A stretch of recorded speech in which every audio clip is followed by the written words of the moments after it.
Welcome to this evening's presentation. I'm Eileen Conroy, a board member of Reform Elections Now and a member of the Marketing Committee.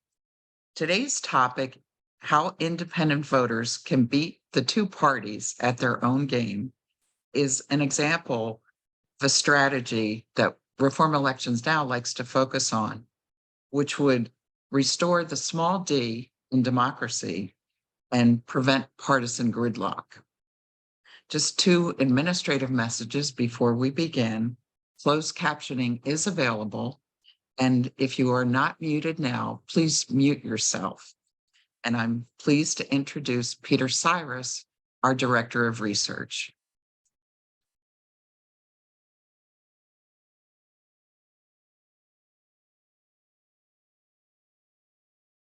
Peter, you have to unmute. Well, I don't know why. Can you hear me now? Yes. I mean, this presentation would go much better if I stayed muted, but okay. So today's presentation is about unaffiliated voters. If you can't beat them, join them, and then beat them.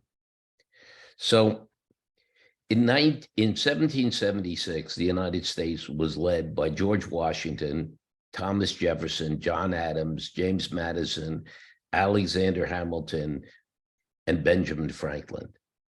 In 2023, it's led by Joe Biden, Donald Trump, Mitch McConnell, Kamala Harris, Kevin McCarthy, AOC, Marjorie Taylor Greene, Carrie Lake, and Gavin Newsom. And this proves decisively Darwin was wrong. Our species, or at least our government, is not evolving. Now, we deserve better. Our political system is broken. The two parties have formed a duopoly where Democrats run to the left and Republicans run to the right. There are almost no moderates and no bipartisanship. Biden has an approval rating of 36%. Trump is at 45%, although God knows how he's that high. 70% of voters do not want Biden to run for re-election, while 60% do not want Trump to run for re-election. Congress's approval rating is 20%, with 78% disapproving. We deserve better than this. Now, Reform Elections Now wants to change the election system. We favor opening primaries to all voters, top two nonpartisan primaries, and ranked choice voting, which promote, sorry, there's a typo here, moderates to run and win, and all voters to have a say, and independent commissions and gerrymandering and better voting systems that promote ease of voting and more security. Most Americans agree with these positions. And in fact, these positions are making substantial inroads in changing the system. More states and cities are adopting the systems with which we agree. It'll take time, but it will succeed. However, in the short term, people who are dissatisfied with the system can have an impact by participating in the political system rather than carping and walking away. As the saying goes, if you can't beat them, join them, and then beat them. Now, according to recent Gallup polls, 49% of all voters now consider themselves to be independent, up from 31% in 2004. During the same period, Democrats dropped from 35 to 25%, and Republicans dropped from 33 to 25%. Yet while they are the largest group, independents almost never have anyone to vote for. Now, this isn't just a poll. Independent or unaffiliated registration is soaring. From 2000 to 2022, in the 31 states that keep track of party registration, Democratic registration increased 27.9%, Republican registration increased 26.3%, independent registration 62%, and independent and other 89.4. Independent registration includes unaffiliated voters. Others include third parties, including parties called independents. I know this is confusing. Unfortunately, 19 states do not indicate partisan affiliations or report registration numbers publicly. So there is no effective way of tracking a voter's allegiance except through polls. In Ohio, for example, a voter must designate a party in order to vote in a primary, but only those voters who voted in the primary are listed as members of that party. According to the Secretary of State of Ohio, in 2022, the party registration in Ohio was Democrats 11.9%, Republicans 10.5%, Libertarians 0.0%, unaffiliated 77.6%. Now it's obvious 77.6% of the people in Ohio are unaffiliated, but the only things the official numbers tell us is that 22.4% of people voted in primaries. So, but despite the lack of numbers from 19 states like Ohio, the swing to affiliated or independent voters is dramatic and nationwide. Now, let's take one state that does report numbers, North Carolina. North Carolina is a swing state that's elected both Democrats and Republicans. Its numbers are typical of many states.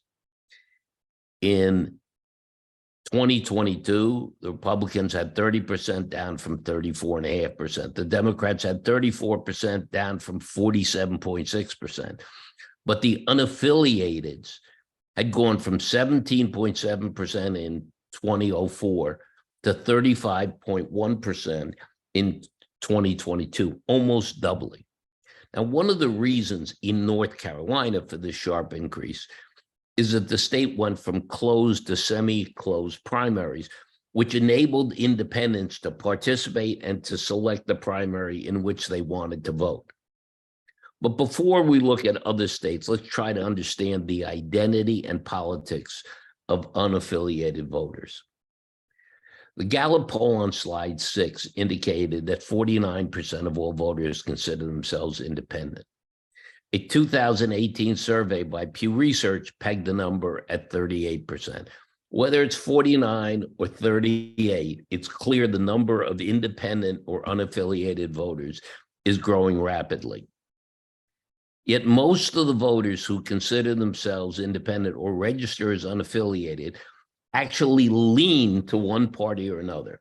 According to the research from Pew, 81% of all independents lean to one of the parties. The percentage of leaners in each state is roughly divided the same way the percentage of voters in each state.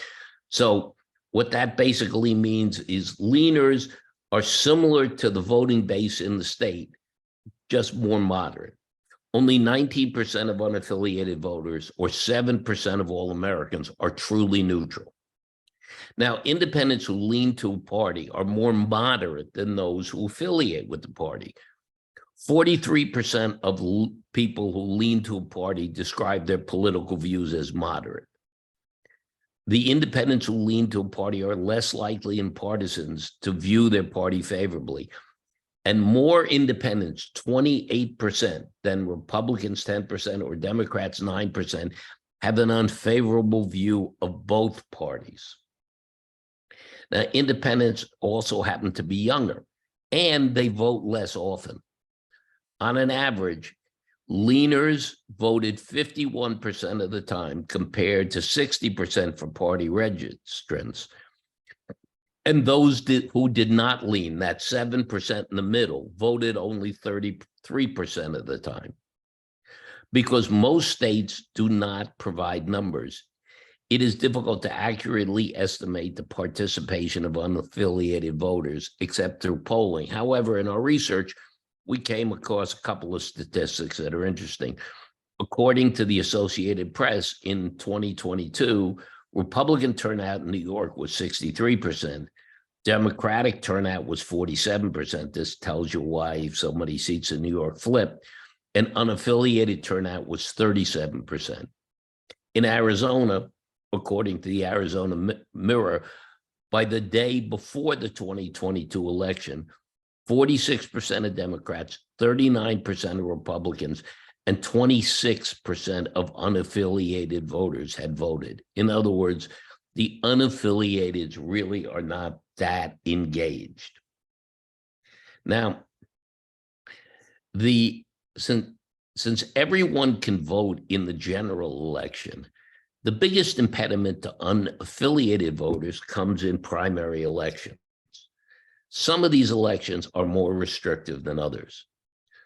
Nonpartisan primaries like Alaska, California, Nebraska, and Washington State have top 2 or top 4 nonpartisan primaries anybody can play. And Louisiana has a 2-stage nonpartisan system where party also doesn't matter. Now, open primaries, not a big deal, except, of course, when the states try to eliminate them, as Missouri recently has done. In semi-closed and semi-open primaries, and here's a list of the states that do that, there is a minor but real impediment because in most of these cases, independent voters have to register with the party before voting, as opposed to an open primary where they just can vote with whichever party they want. Now, the biggest issue comes in closed primary states. Here we have Connecticut, Delaware, Kentucky, Maryland, Nevada, New Mexico, New York, Oklahoma, Republicans only. Of course, you only have Republicans in Oklahoma. Oregon, Pennsylvania, South Dakota, Utah, Republicans only, another place where you only have Republicans. And Washington, D.C. have closed primaries in which only members of the party can vote and in which there are major impediments to unaffiliated voters changing parties at the last minute. In closed primary states, unaffiliated voters cannot vote in primaries by excluding the unaffiliated voters who are more moderate. The primaries become weighted toward the bases of each party. A high percentage of candidates nominated are those that appeal to the bases, and moderates are often excluded or defeated. Now, let's talk about the importance of primaries. If you look at the chart right here, the places marked in red or blue are the congressional elections in 2020 that were decided by 5% or less. In other words, these are the competitive congressional elections. The rest, they don't take up a lot of space on this map. So with little competition in the final election, the winning candidates were those who were selected in the primaries. In primaries, as we said, each of the parties tends to nominate those candidates that appeal to their bases rather than to a majority of the electorate. And as a result, there is often a progressive Democrat running against a conservative Republican, leaving the middle without representation. Now, unaffiliated voters in these closed primary states can regain their right. Look, we'd like to see the closed primaries eliminated. Make no mistake about this. But right now, unaffiliated voters cede their right to help select the candidates going into the general election.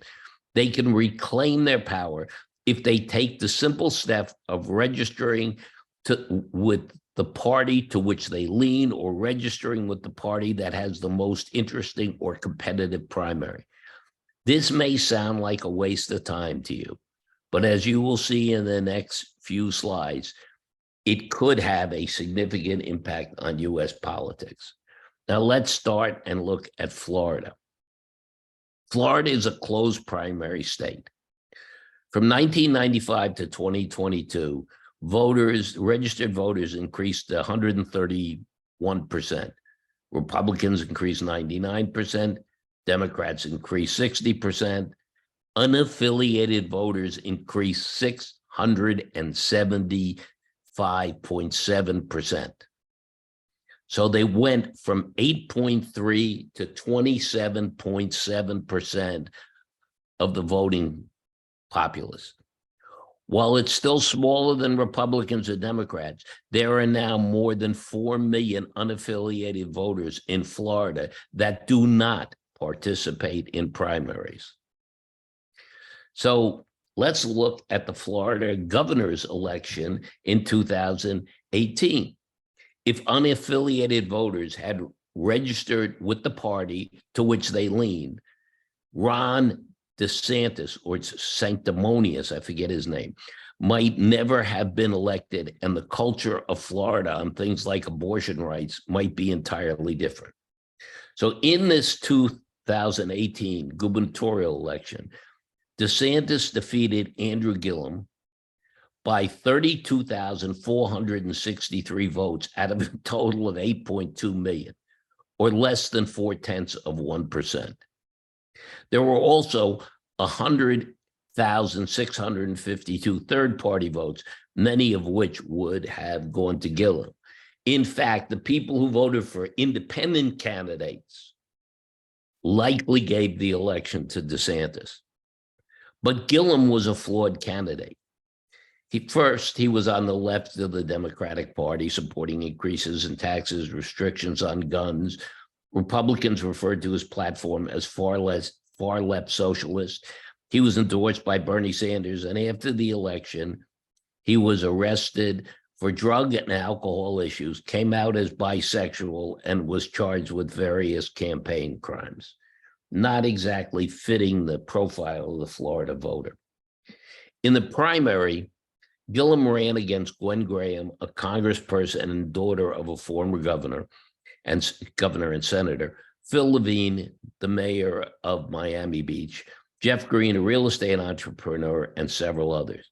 So these were the votes that each got. Gillum defeated Graham by 44,682 votes. If Florida had runoff elections or used ranked choice voting, one of the moderate candidates, likely Graham, would have won the nomination. In 2018, Florida had 3.6 million unaffiliated voters who were not allowed to vote in the primary. If only a small percentage of those voters had registered with the Democratic Party and voted, they would have likely supported a more moderate candidate, because these are more moderate people as a whole, and Graham would have won the nomination. Okay, so if the final election had been Graham versus DeSantis, most people agree Graham would have won. DeSantis only won by 32,000 votes. Had he been running against a moderate candidate like Graham, enough moderate voters would have likely changed enough votes to elect Graham. Now, if you are an unaffiliated voter in Florida who does not like the direction the state has taken under DeSantis, think about how you could have influenced U.S. politics by registering as a Democrat and casting your vote for Gwen Graham or another moderate. DeSantis would then be a footnote in history, and Florida might not have new laws like its abortion ban. Okay, let's take another state, Oregon. This is a closed primary state. From 2014 to 2022, the number of unaffiliated voters increased 98.2%, compared to 22% for Democrats and 11.5% for Republicans. This is a shock. This next number to me is shocking. 68.6% of all new voters registered as unaffiliated, even though this meant they couldn't participate in primaries. Why did almost 70% of people who were registering for the first time give up their rights? As of 2022, unaffiliated voters were the largest voting group in the state. The question for all of you who are unaffiliated voters calling in from Oregon, given the closed primaries, why did you decide to give up your ability to influence elections? Well, let's see how How's that working out for you guys? In 2022, the newly configured 5th Congressional District had 170,000 Democrats, 143,000 Republicans, and 172,000 independents, unaffiliated, and 27,000 independents.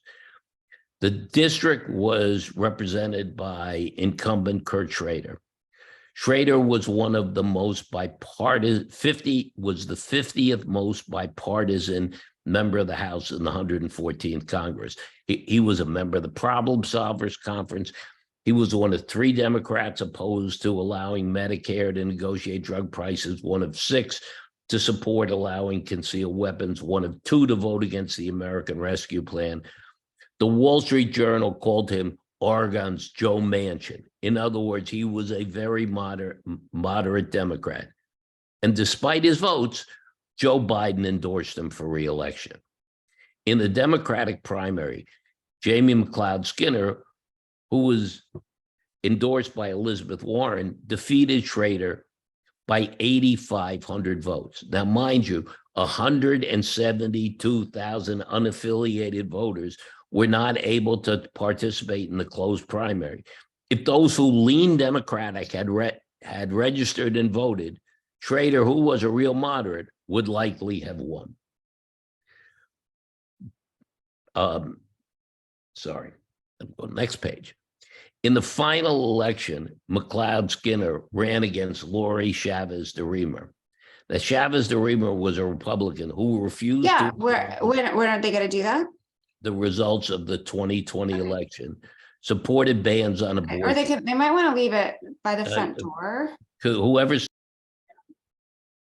because there's room there.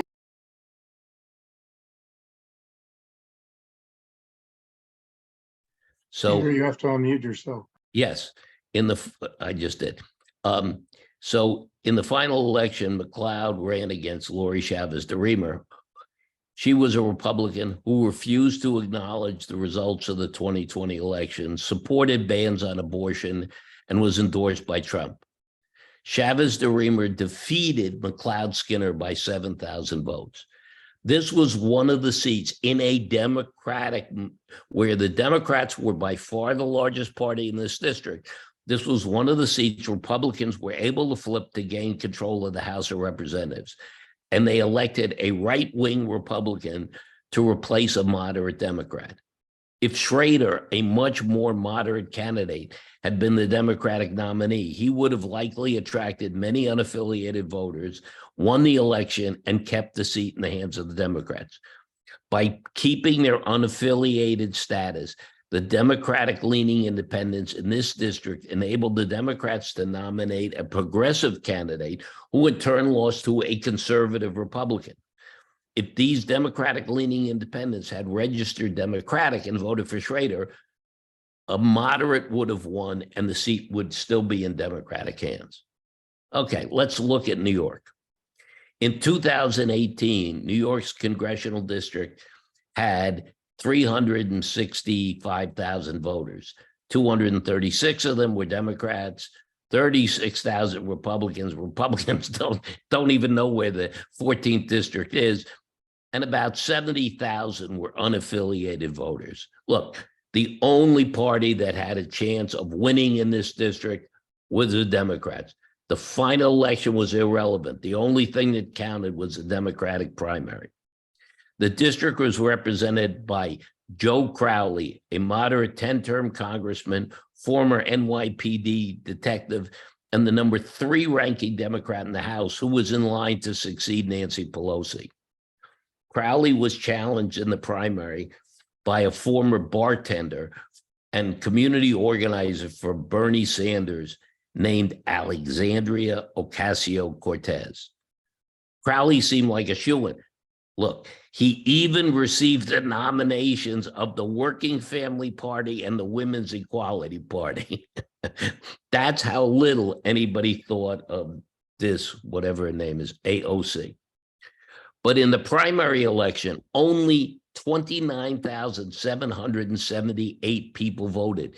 That was 12.6% of all Democrats. That's how many voted. or 9.8% if I include the unaffiliated voters.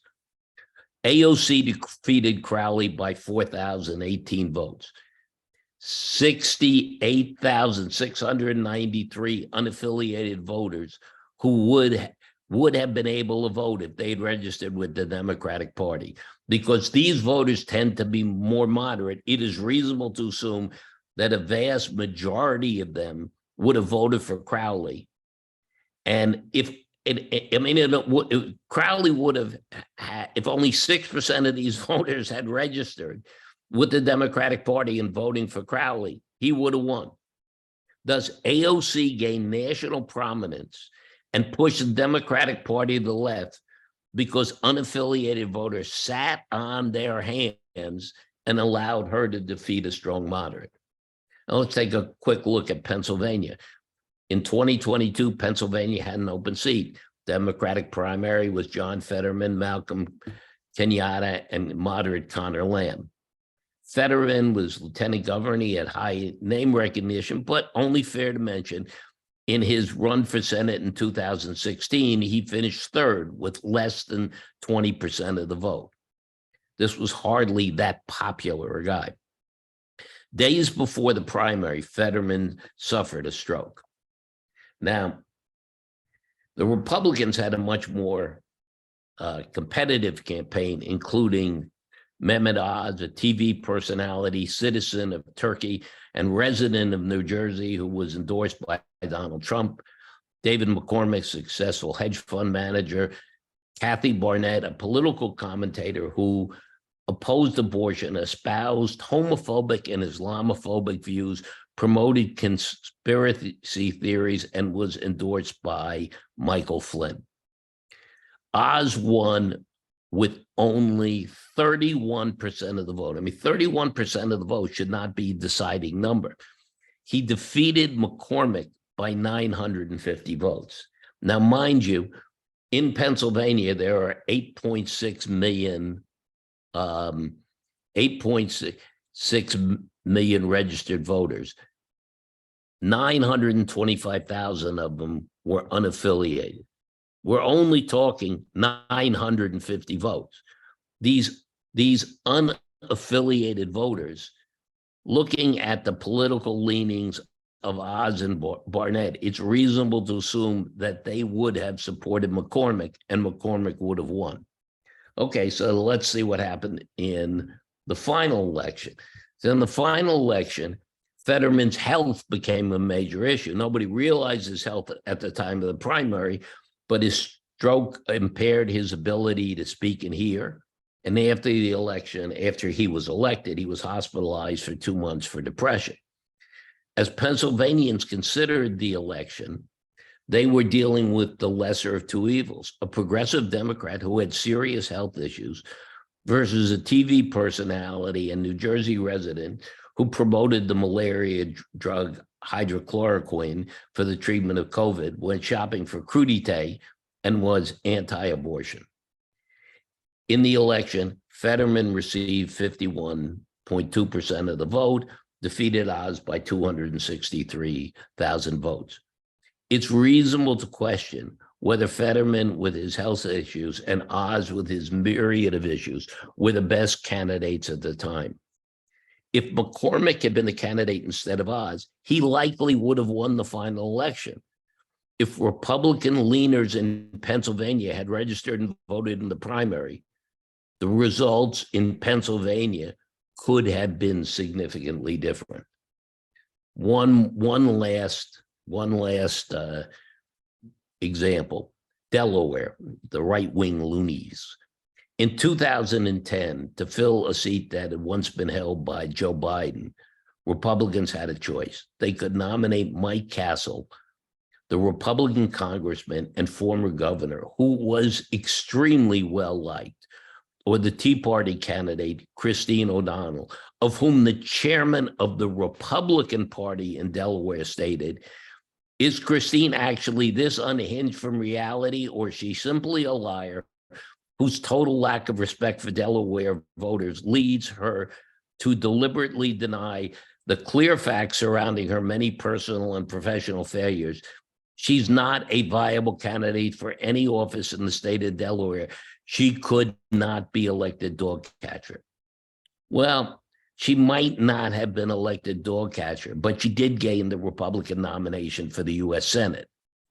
She won the primary over Castle by 3,540 votes. Now, mind you, at the time, Delaware had 140,000 unaffiliated voters. Let's say 60,000 of them were Republicans. If only a small percentage of those had registered Republican and voted, Mike Castle would have won the primary and would likely have defeated Chris Coons in the final election. Republican unaffiliated leaners gave Democrats an extra Senate seat by not registering with their party. So this could actually make a difference. Look, not all primaries are disputed or offer as stark a contrast as those cited in the previous slides. However, if Ron DeSantis had never been elected and Gwen Graham had been elected, Florida would be very different. And Trump might now have a more moderate challenge. If AOC had never been elected, there might never have been a squad, and the focus on the far left of the Democratic Party would be much lower. The defeat of Kurt Schrader in Oregon sent a clear message to the problem solvers and the moderates in Congress. Stop solving problems and focus on your base, or you will lose. And the nomination of Dr. Oz sent a clear message to Republicans: suck up to Trump. While the election of Fetterman told Democrats opposing Trump is more important than being able to serve. Every time a moderate is defeated by an extremist in closed primaries, other candidates and office holders get a clear message that being a moderate or showing bipartisanship does not work. Now, as we stated at the beginning of this presentation, we believe the only way to increase bipartisanship and elect more moderates is to change the way elections are run. We continue to focus on goals which include opening primaries to all voters, supporting top 2 nonpartisan primaries and ranked choice voting, ending gerrymandering, and developing better voting systems that promote ease of voting with more security. However, now, before we, sorry, I'm sorry. Okay. Before we get to our conclusion, people have asked about the third parties. They've asked, with this high percentage of unaffiliated voters, wouldn't you think that a third party could succeed? And someday it will. However, at this point in time, third parties actually act as spoilers. Without Ralph Nader, Gore would have defeated Bush and won the 2000 election. Without Gary Johnson and Green Party Jill Stein, Hillary Clinton would have won Michigan, Wisconsin, and Pennsylvania and the 2016 election. Without independent candidates, DeSantis would have likely lost the election for governor in Florida. Now, there are some examples of high-profile senators like Bernie Sanders, Angus King, Lisa Murkowski, and Joe Lieberman who've won as independents. However, in normal elections, the choice is almost always between 2 parties. And if unaffiliated voters want to have an impact, unless they see a third-party candidate with a real chance of winning, they will be better off trying to influence the 2 parties rather than wasting their vote on a third-party candidate. So we are reaching out now to unaffiliated voters in closed primary states. Help. If you are an unaffiliated voter in one of these states, or if you know an unaffiliated voter in one of these states, help create change by registering or getting them to register with the party to which they lean or the party that has the most competitive primaries. Remember, unaffiliated voters are more moderate than members of the party to which they lean. By registering as unaffiliated, they give up their right to vote in primaries, which is often the final election.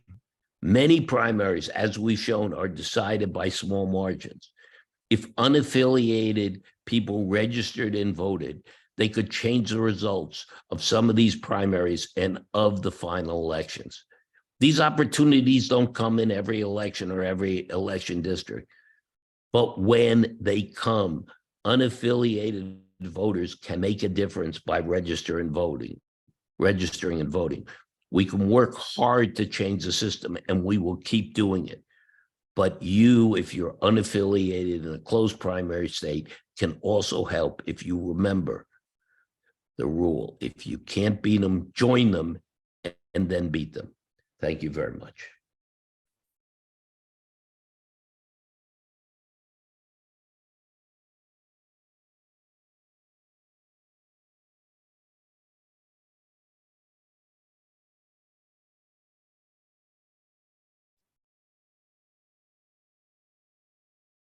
Hello.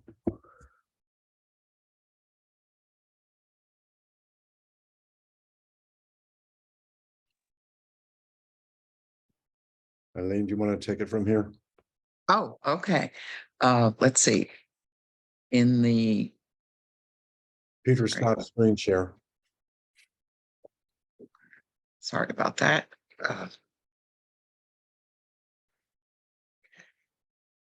Just take a second. Peter, can you stop screen share? I'm trying. There we go. So sometimes what we have are just comments, sometimes about the election. So let me just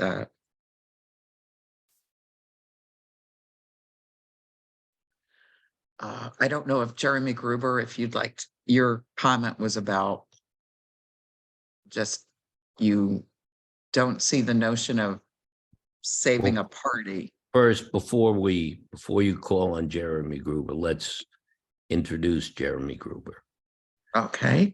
Because Jeremy Gruber is, one of the most, the smartest and the most important people in the election reform movement. So he's also a Brandeis University graduate, as am I, but he can't hold that again. Peter and I went to the same school, so he's got to say that. Yeah, not in the same year though. I mean, I just, in response, Peter, great presentation. I think you lay out very, very well how the system is breaking down because of this massive growth of independent voters who are shut out. And, when you have an undemocratic system where only a small percentage of voters can participate, you get undemocratic outcomes. And I think you did a great job demonstrating that. I think what I take issue with is your understanding of independent voters and why they're independent. I think some of the premises that you described, some of the existing research on independent voters is flawed. I think like Kathy Stewart, who's also an excellent expert, I suggest hearing from her too. But there's a lot of research showing that independent voters actually do move around a lot more politically than a lot of the literature gives them credit for. But regardless, independent voters fundamentally are independent because they don't want to join a party. And the idea that they should join a party in order to save the system, independent voters are somehow given this responsibility. But if you were to ever ask a Democratic voter to change their registration to Republican, or a Republican voter to change their registration to Democrat, they'd be outraged. But independents are somehow, their identity is somehow lesser. And so they're asked to take on all kinds of responsibilities that no one else seems to bear. But in the end, I think my fundamental problem with the premise is that it just can't happen. This was tried in New York City in the 2020 mayoral primary. There was an effort to get independents and Republicans to participate in the Democratic mayoral primary because that's the only election that matters in New York City.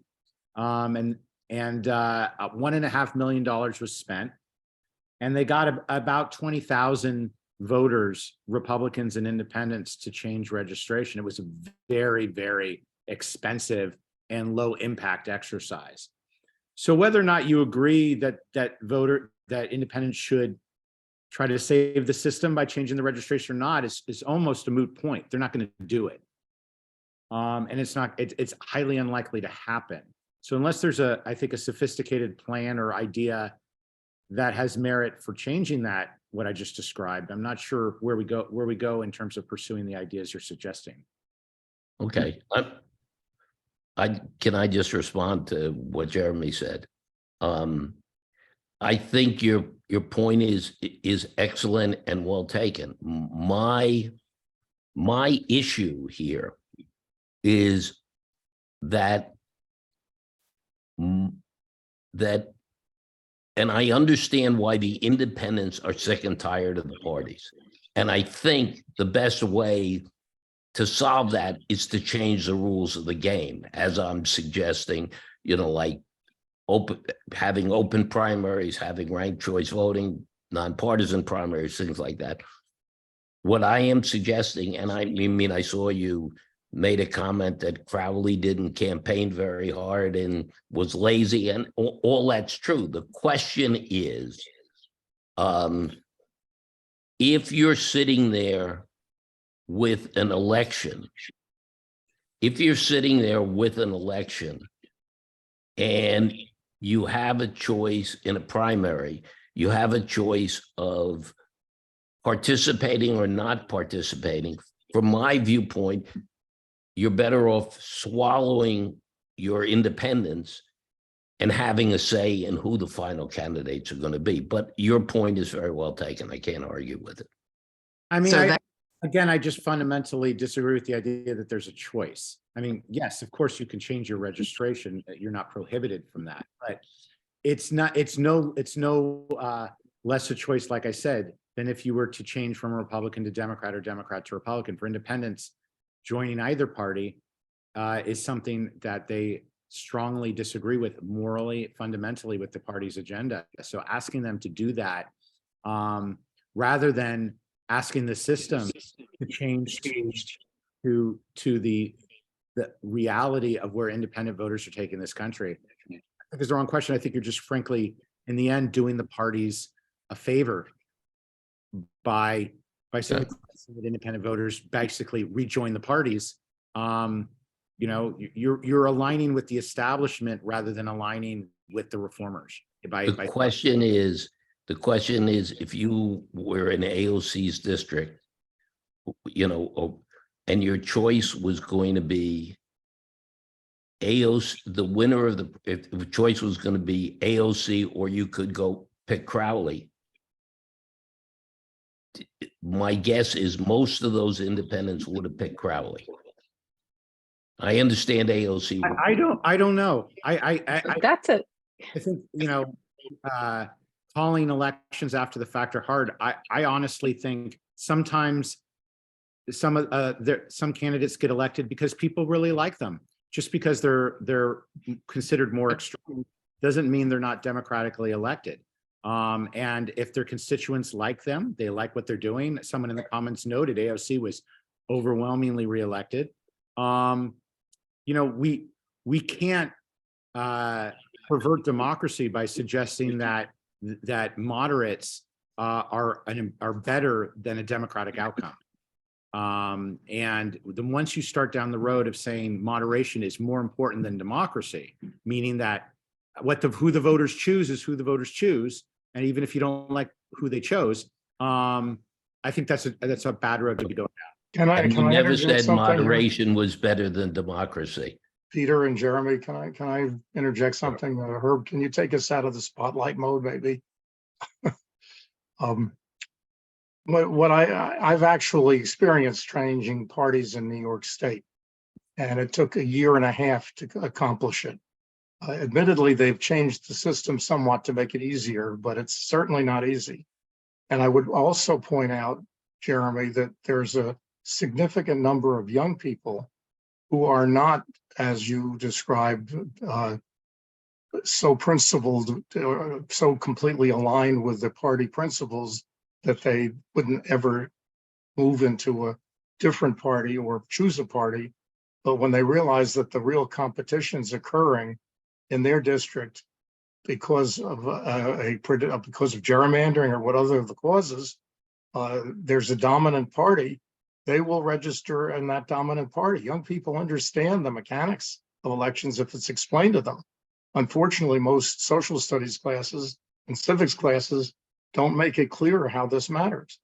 I've talked to young people that are coming out of high school, and they change very quickly once they understand that they're missing their opportunity to vote by aligning with a party that, or not aligning with either party when the primary determines the election. I think that's the main message. Not that we're saying people should change the way they think, but they can work within the two-party system and make progress so that the dominant wings don't control the elections. The fact that primaries are done on dates that are difficult for any but loyalists to know about or to attend is part of this insidious movement to give the wings the greater power. And that's what we're against. And third parties don't seem to be gaining the traction. There's a large number of people who think that that's only going to result in a spoiler.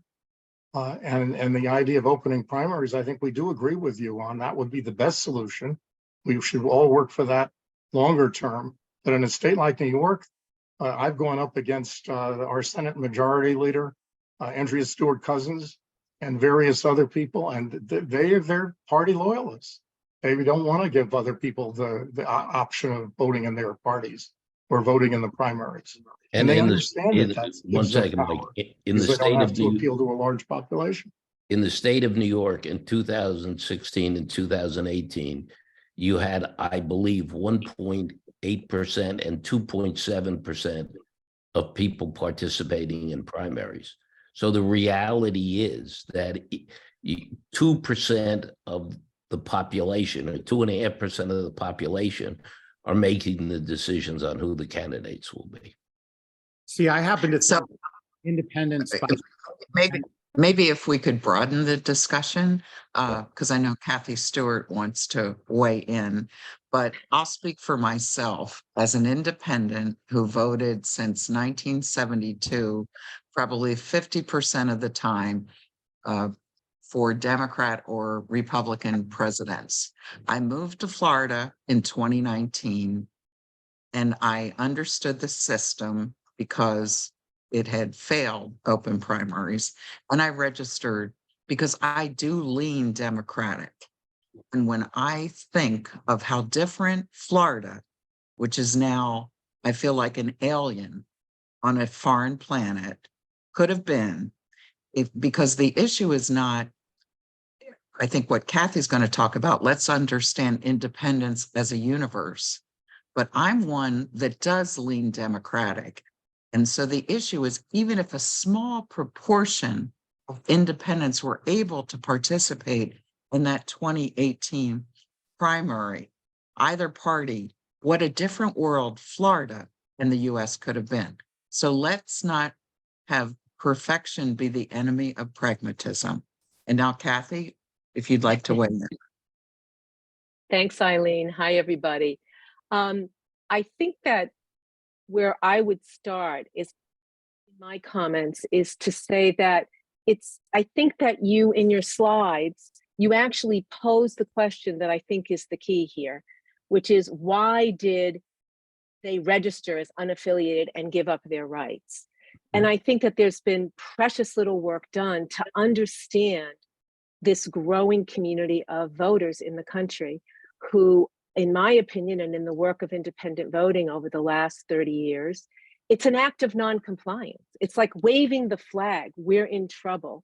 And most independents Eileen, I appreciate your decision. I think all independents should have the fluidity to move in and out as they desire. And I support any independent who decides to re-register to participate in a primary.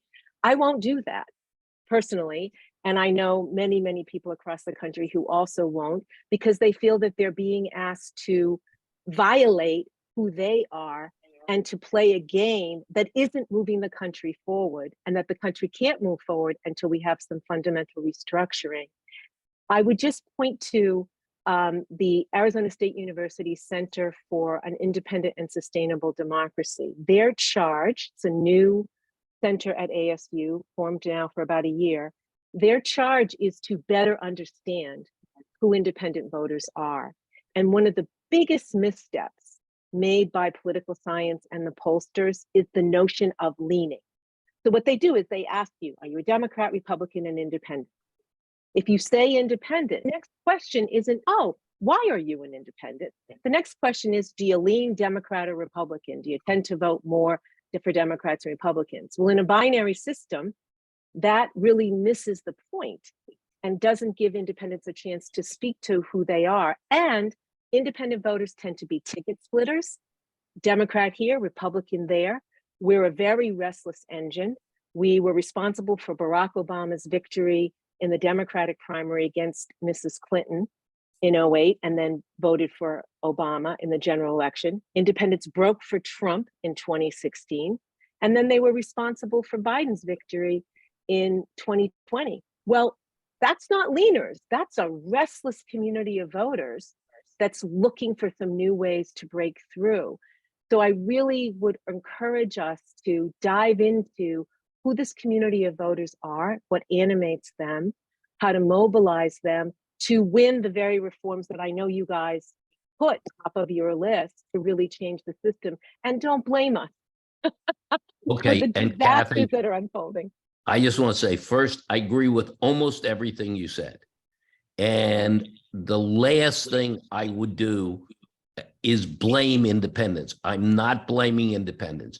I actually don't like the idea, despite the fact they were in my slides, of leaning. But, you know, and I fully understand that it is an act that says we don't like what's happening now.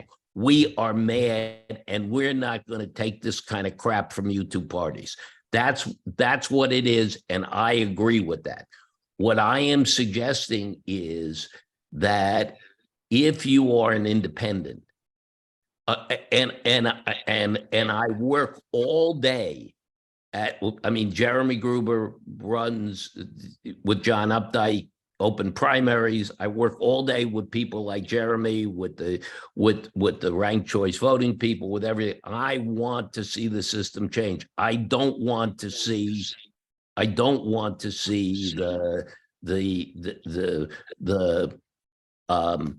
all of these independents have to swallow their pride. What I am saying, however, is, and you talked about how independents helped elect Barack Obama, helped, over Hillary Clinton. The fact of the matter is they didn't in the closed primary states. In the closed primary states, like New York and Pennsylvania, others, they didn't have a say.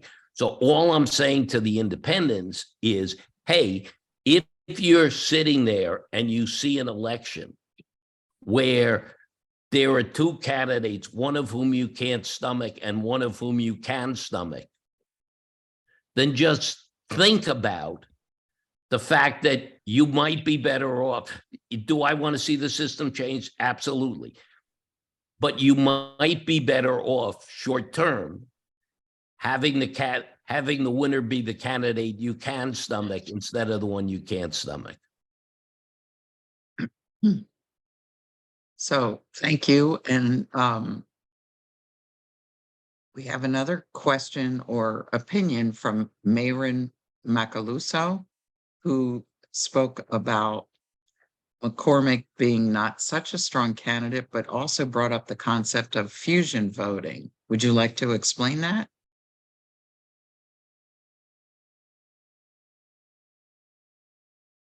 If you're still on, if not. I'll continue.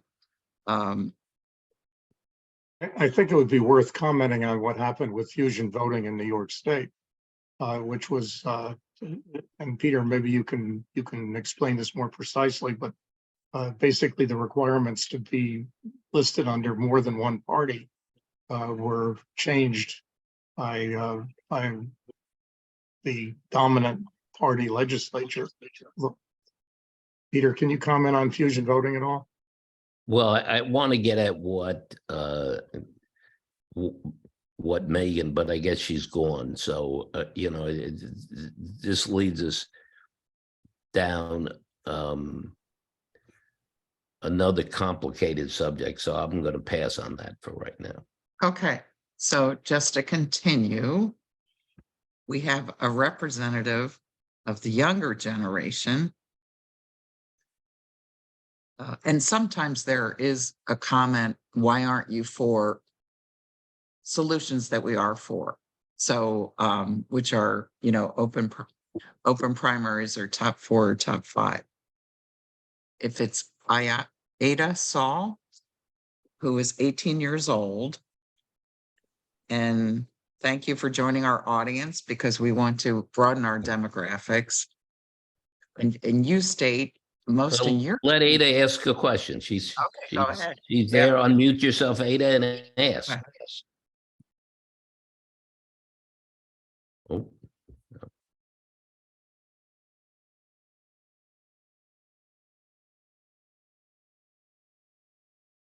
Well, I guess she's not asking.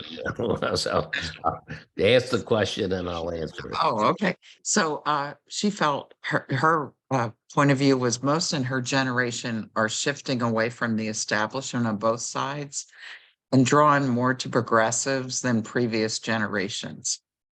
And party loyalty is not a factor, which would reinforce the research that you shared, Peter, in terms of younger voters. Look, absolutely. I mean, I am convinced that as time passes, we'll get away from these kind of restrictions and closed primaries. We'll start to get more places using ranked choice voting and other things. And that's what it seems to me this younger generation is not tied to these kind of party loyalties the way Ada suggested. And but having said that, it's also clear to me that the parties are going to try to hang on as long as they can. And given that, you're not going to have, the kind of moderates. I mean, forget what name we're using. You're going to have people who to adhere to their bases and not to the large majority of the people, whether they are progressive, conservative, liberal, whatever you want to say. The fact is this, that if in Oregon, 69% of the people who are registering as independents, they're having no say right now in who's going to get nominated. So then David Cliff spoke about something when we were talking about this topic, that we want to avoid the downside of the potential for sabotage. In other words, join the party you don't like and vote for a weak candidate. And he speaks about sometimes in the 2022 midterms, Democrats supported MAGA Republicans they thought would be weaker candidates. So that's obviously a downside that we want to inhibit. David, would you like to speak about that? No, if I'm on, you basically said it. I don't think they actually had much registration. I think they were mainly advertising. I think they advertised heavy for the guy they didn't like. But there is going to be some pushback against open primaries, and that there's some legitimacy to that because it does lend itself to sabotage. Why, particularly if, my incumbent, or I like the incumbent in my party, I don't need to support them. Why bother? So I'm going to go to the other party and pick the candidate that is most likely to win that so you can see what the sabotage would be. And I think it really is a problem. And I would think twice before I voted for this because of that problem. First of all, I'm finding I'm agreeing with everybody who's making a comment. My favorite example was in Massachusetts in the 2016 election, where Democrats had something called hilarity, where they decided they were going to gang up, and all the Hillary supporters, because she was going to win Massachusetts, they were going to support Mike Huckabee. And, what we are suggesting is not that, and you're right, most of the Democratic money was spent in advertising for the loony candidates, but it wasn't a question of Democrats voting for the loony candidate. But what we're suggesting is not, I think you've made a good argument why open primaries why there could be issues with open primaries. We're suggesting opening closed primaries so that you have to register with one party or the other when you vote. There's very little in those kind of situations. There's very little of what you're talking about going on. If I could, just to follow up, that is probably a sign that smart money says I could spend money trying to get people to change a cross-party affiliation. That's never going to work. Or I can spend money advertising, trying to get Republicans who are going to go to the primary anyways to vote for the crazy guy. And I think it comes back to this question of, where is Reform Elections Now going to spend its money? And I think what you're hearing on a bunch of this call is questioning whether you guys spending a lot of money on trying to get people to change their party affiliation, one, isn't going to offend some people, and two, is a smart use of money relative to spending more money on trying to get the rules changed. That's just feedback I'm sensing from the meeting. Well, we don't have any money to spend, so that's we're self-supporting and don't have any money, so but the point that I'm making isn't that Democrats jump to Republicans or Republicans jump to Democrats to get the loony nominated. The point that I'm making is that there's this huge group of independents who from time to time will have an opportunity to influence an election. And until we can change the rules, they shouldn't be giving up all of their opportunity in the closed primary states. So Yes, you've clearly made that point. I haven't heard one person yet say they agree with you. So you haven't convinced many people on this call to act differently tomorrow as a result of this call. Now, I may be wrong. There may be 20 of 30 people on this call haven't said anything, who are going to go out tomorrow and talk to their friends about, but that is my sense of the meeting so far. So the time is 7:12. So as the moderator, I'd just like to open it up for closing comments. It's been a spirited and informative discussion, so thank you.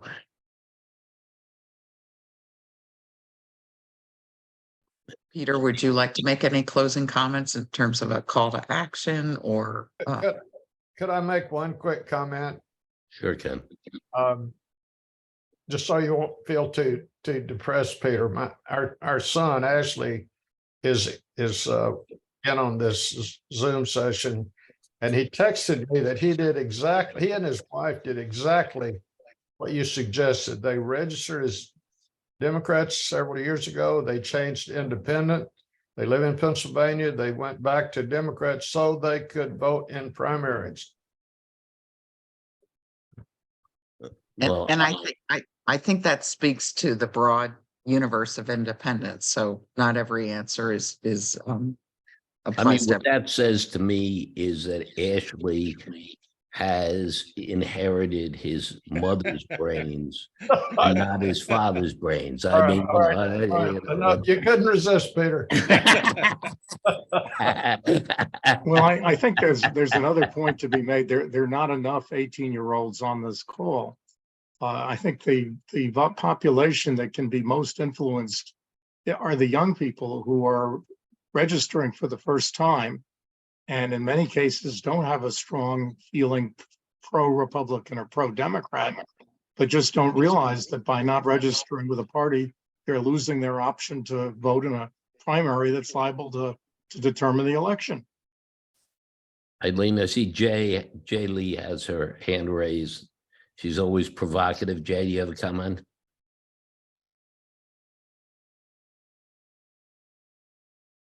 Unmute, Jay. Unmute yourself, G. A. Okay, well, So she said she can't unmute. Maybe the administrator can unmute her. Is she unmuting the lower left-hand corner button instead of her picture button? That should work. If the host could also unmute her. I don't think so, but I've asked to unmute, but I'm not sure that she's able, she needs to still do that herself. okay, well, we will, Technology is not perfect. I know. Well, I appreciate everybody's comments. I appreciate the people who don't agree with us. And Well, let me insert one view there, Peter. I mean, what we're really after is trying to get less of the extreme side of one party versus the other. And we call that going towards greater moderation. And I think a short-term solution is that I give up my desire to be labeled an independent. I don't like it, but if I can change the system in some way now to get more moderate candidates and help the government move forward, that's what we're after. no, I mean, I think that's the point. And, I think that if somebody could come up with a way to, especially we've singled out only the closed primary states because, we want to avoid the kind of issues that David was talking about in his comments. But we think that those 69% of the people who registered as independents in Oregon in the last 9 years, that they should have a say in what kind of government they have. Now, we would love it if they, had ranked choice voting or something, which they could. But until they can, we want them to have a say. And if I'm mispronouncing, but G. Lay said, I wanted to support Peter. So I think our conversation has shown democracy is healthy. There's a diversity of opinions, different solutions, and we've enjoyed this discussion. Thank you. Well, should we bid our guests farewell? Farewell. Farewell. Thank Thank you. you.